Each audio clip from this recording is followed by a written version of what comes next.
This video I'll be honing the bores on the overhead valve engine 95.6, and I'll be doing it sort of with the engine upside down. Not sure if it matters. Shouldn't matter. The bore should be round. And I'm using coolant as the as our sort of oiling liquid. It's a 20 grit, and I've just hit it with this this sort of weird shaped alien bit. It's called a deglazer. Now the stones on the hone, you can get them. The back of the pack says 220 grit is standard, and you can get 240 grit. It says they're hard stones, and 320 for moly rings.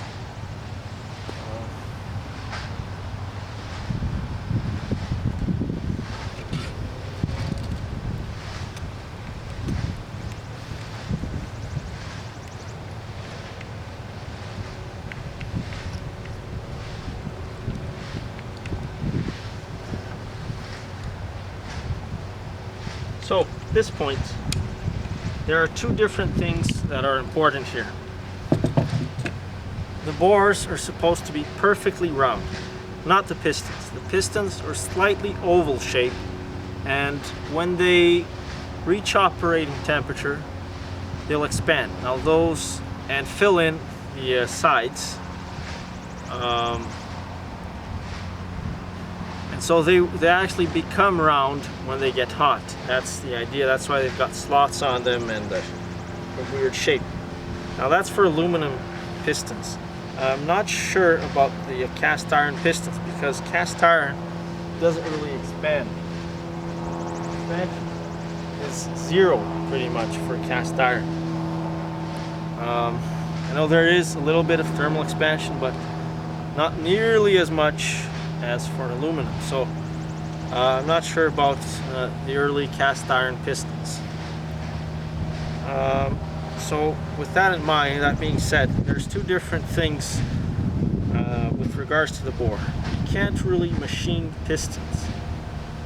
I guess you kind of could, but it's one of those crazy things you don't really do. So with the bore, there's two different measurements, two things that come into play here. And some people go ahead and say, no, you got to take it to a machine shop and get it professionally done. Well, I am a professional, and for those of you that don't know the meaning and the difference between professional and amateur, it's not in the quality of the work. It's in the only difference between an amateur and a professional is that an amateur or a hobbyist, he doesn't get paid for what he does. And a professional does it for, just as the name suggests, as a profession. So he gets paid for it. So it's got nothing to do with quality.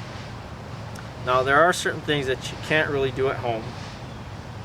Or I personally, I don't have the equipment to do it, which is machining equipment. Now, those two things are out of round and the overall wear. So with the used engine, two things happen. The entire bore, with the pistons moving at thousands of times per minute, up and down, it wears out the bore. The bore is the cylinder here, the hole where the piston goes into. Now, if it wears out evenly on all sides, eventually you just got to bring new pistons in and new piston rings and fit in a bigger piston, so that it seals properly. Otherwise, you've got too much of a space between the piston and the wall of the cylinder. Now, what happens in reality is sometimes the wear is uneven, so it wears out more to one side, or more to another side. Maybe the crankshaft is bad, maybe the rod bearings are bad, somebody messed that up, or left the engine with no oil, or whatever. And what happens is the pistons, or the cylinders rather, the bores, they wear out more to one side than to the other. So instead of them being perfectly round, they're actually oval shaped, and that is called out of round. Just as the name says, out of round. So once again, just to recap, you can have an overall wear, so the cylinder just got bigger. That's normal wear. The cylinder just got wider. That's all. And you have out of round. Now, if the cylinder is just worn out nice and even, then we can just deglaze it with this tool here and with this tool here. Put in new pistons if the specifications call for it, and new rings. So there is a number. There is, well, when do you know, can you still use standard pistons? Well, you got to measure it, and the manual will give that measurement. So there is some variation, right? In my case, the manual says a side clearance of 0.006 to 0.0006 to 0.0012. So 0012 is the maximum clearance we can have between the piston and the wall. So there is a little bit of wear there, where you could still use the standard pistons, still use the same size pistons. Beyond that, then we must enlarge this, and we can do this with this, although it probably take a while. Now, for the out of round, the same thing. There's nothing perfect. No engine is perfect. There is a limit to precision. So, you know, how much is tolerable, how much is all right. In my case, the out of round is 0.004 out of round inches, all inches. Right, so how do I measure out of round? Well, I'm going to measure the bore this way, 2 points, 2 opposite points, and then I'm going to measure the 2 opposite points that are perpendicular, that are 90 degrees to that, so on the opposite side. Basically, I'll measure it in a perfect cross like that. And if the difference between those two measurements is more than 0.004, I should take it to a machine shop or buy what's called a solid hone. This is an expanding hone. So the problem with this is it just expands and it follows the surface. So it'll smooth the errors on the surface, but if you put this inside an oval shaped bore, it'll still stay oval. So as you can see, it expands. So in order to make the bores round, you need to use something that doesn't expand, something that's perfectly round, and that's the solid hone, which you can also buy from Rock Auto. They cost $184 over here. And then there's shipping, of course, so it's about $200. Still, certainly much less than whatever the machine shop would charge. So that's the two differences. I see a lot of people debating. You just got to be reasonable. You might have to take it to the machine shop. Maybe you do, maybe you don't.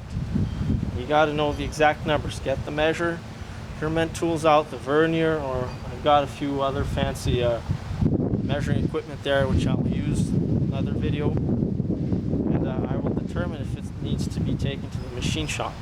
I certainly hope not, and even if it does have to, I probably won't, because I don't have the money or time right now. And with the cost, I would just probably do it myself. So I just buy the solid hone, the non-expanding hone, and use that one instead. So like I said, the non-expanding hone, the solid hone, it doesn't follow the surface. It's rigid. So it comes in that size. I don't know if I bet you can make it larger or smaller, but it will stay in that size. Like this one, on the other hand, as you can see, if it reaches a surface that's higher, it's just going to follow it. It lowers, it expands and it contracts. So it's good for cleaning surfaces, but you cannot make it round. So, but I'm hoping that these cylinders look all right. So I'm hoping I can just hone them and put the pistons that I have.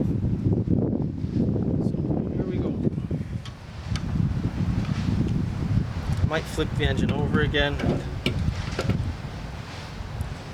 On the other side.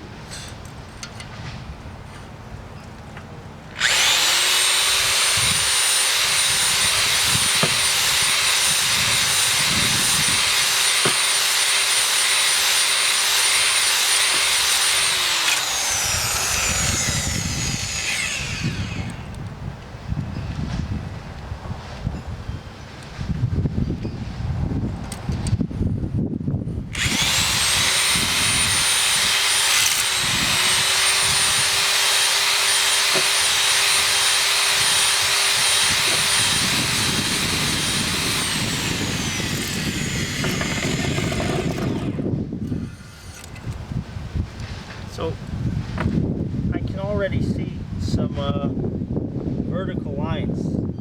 Using this tool, without, I'm gonna have to flip this engine over because, damn, it looks like I broke a stone off. Yeah, I hit something. This is really, it's just barely glued on there, that stupid thing. Look at that. Piece of garbage.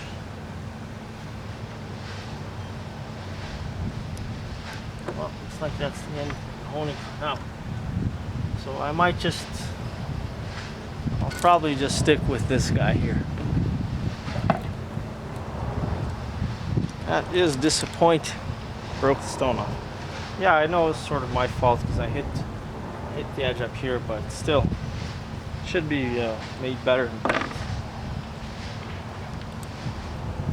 So, well, at least you guys get an idea. And like I said, I'm doing it pretty much the wrong way around. The engine should do it from the top. But I mean, still, if you push it too far down, you can still hit that. So, let's get rid of that. And we'll just deglaze it. Now, if you're planning on using, you gotta watch out for the clearances. I still want to use standard pistons, so because that's what I have. So I don't really want to take a lot. Don't want to scratch. I just want to sort of clean it up a little. Move the glaze so that the piston is allowed the rings sit on it properly. And the idea, which apparently what it seems to me is that it acts as sort of like a little file. Sort of like a file, and you piston so that it wears out just a little bit. The rings wear it out, and it seats in nicely. If it's glazed, then the surface is very smooth, and the oil stops the new rings from expanding into the different shape. Once you put new rings into an engine that's worn, that's been used, the shape is slightly different. Like I said, I mean, if it's still perfectly round, I mean, even if it's to spec, you know, even if it's still round enough, it's probably not round enough to get nice seating with the new rings. They're still slightly different. So by creating these scratches, it allows the piston, it creates a bit of like a sandpaper, rougher surface, and the rings scratch that, and it conforms to the individual shape. So that's the idea.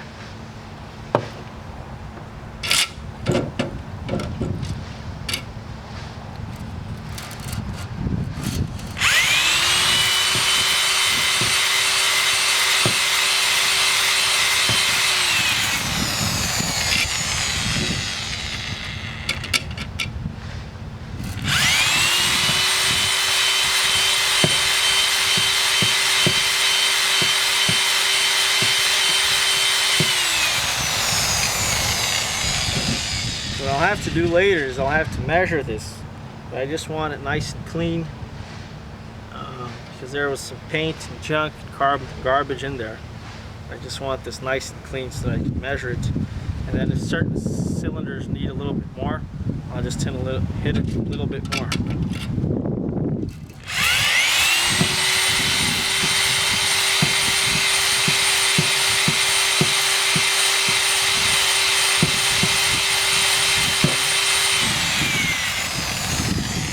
don't really want to drive it slow, but this doesn't have a lot of friction. This here, it's pretty fine.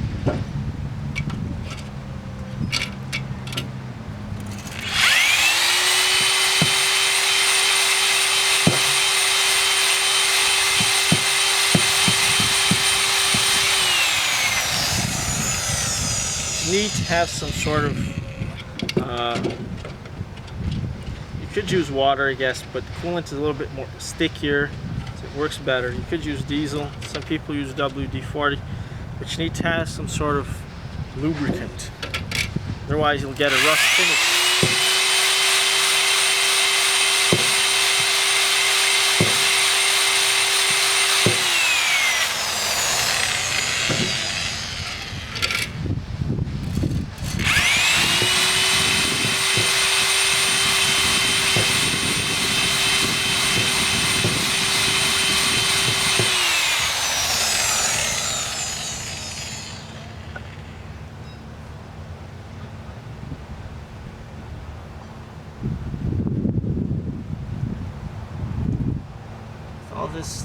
I'm gonna have to remove the camshaft again because there's just a lot of garbage on it. Seeds from the tree, and, coolant. Might just clean it up, blow that junk off.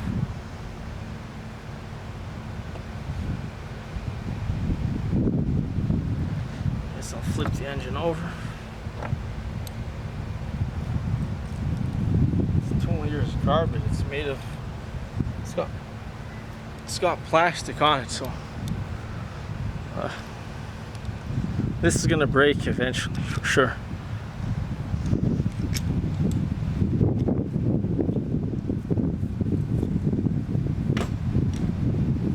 That's one piece of garbage that I got from Rock Auto.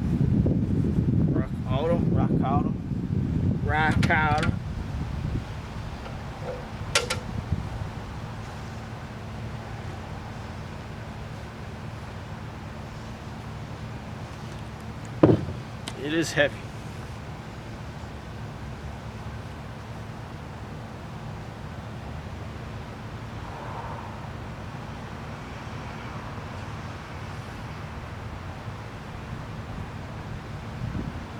So I'm still awaiting on the ridge reamer, but I might just do without it.